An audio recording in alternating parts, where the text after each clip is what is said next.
BRS అధికారంలోకి రాగానే హైడ్రాను తొలగించి చెరువులో పడేస్తామన్నారు మాజీ సీఎం కేసీఆర్. తొలి సంతకం హైడ్రాని తొలగించడంపైనే ఉంటుందన్నారు. హైదరాబాద్ హైడ్రాను నిజామాబాద్ కి కూడా తెస్తానని పీసీసీ ప్రెసిడెంట్ అంటున్నారని విమర్శించారు. నిజామాబాద్ లో నిడ్రా, జగిత్యాలలో జిడ్రా పేరు పెడతారా అని ఫైర్ అయ్యారు. మూసి పేరుతో పేదల ఇండ్లను కూల్చుతున్నారని మండిపడ్డారు కేసీఆర్. ఇంకా ఈ అందానికి ఒకటి బోడముండ హైడ్రాని తెచ్చిపెట్టింది. దానికి ఆ హైడ్రాకు ఆ పీసీసీ ప్రెసిడెంట్ అనుకోడు ఆయన, కాంగ్రెస్ కమిటీ అధ్యక్షుడు, ఆయన నిజామాబాద్లో పోయి చెప్తుండు, హైదరాబాద్లో హైడ్రా, నిజామాబాద్ కూడా తెత్తం బిడ్డ, నిజామాబాద్లో నిడ్రా, రేపు జగిత్యాలలో కూడా జిడ్రా అంటాడు. ఇక అంటే ఏం కావాలి? మొత్తం పేదల కొంపలన్నీ కూల్చుడేనా? కేసీఆర్ రాజ్యానికి వచ్చినప్పుడు 3.5 లక్షల మందికి పేదలు ఎక్కడ ఉన్నారో అక్కడనే పట్టాలు ఇచ్చినాం. వాళ్ళని ఆగం చేయకుండా పాపం గరీబోళ్ళు 3.5 లక్షల కుటుంబాలకు హైదరాబాదు చుట్టుపక్కల వేరే పట్టణాల్లో కూడా పట్టాలు ఇచ్చిన వాళ్ళని బతకనిచ్చింది. ఇలా ఏం కూలగొట్టుడు? అది పుస్తకాలు కూడా తీసుకుని పోరాలు చదువుకునేటి అంతే గిరితమా? నేను ఒక్కటే మాట మనం చేస్తా ఉన్నా, గ్యారంటీగా బీఆర్ఎస్ గవర్నమెంట్ వచ్చేది ఖాయం.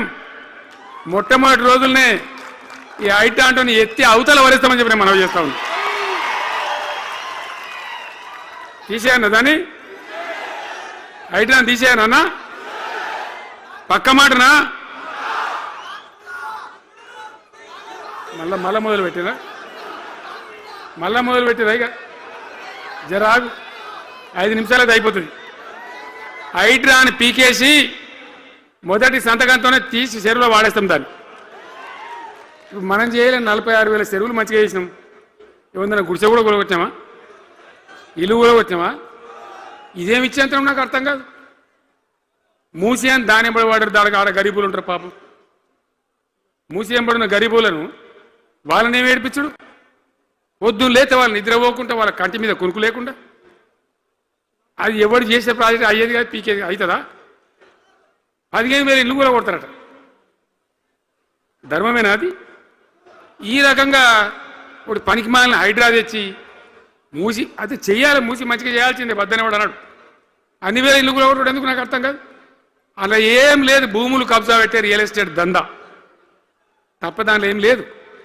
మూసి ప్రజల కోసం కాదు, నగర ప్రజల కోసం కాదు, ఈజీగా చేయగలిగిన దాన్ని, మామూలుగా చేయగలిగిన దాన్ని నాశనం బట్టి దానికి కథం పడతా ఉన్నా. ఏది చూసినా కూడా ఒక రకమైన దోపిడీ, ఒక రకమైనటువంటి గుండాగిరి, అరాచక వ్యవస్థతో ముందుకోతున్నారు తప్ప ప్రజా సంక్షేమాన్ని కాంక్షించి ఒక్క స్కీమ్ కూడా రాలే.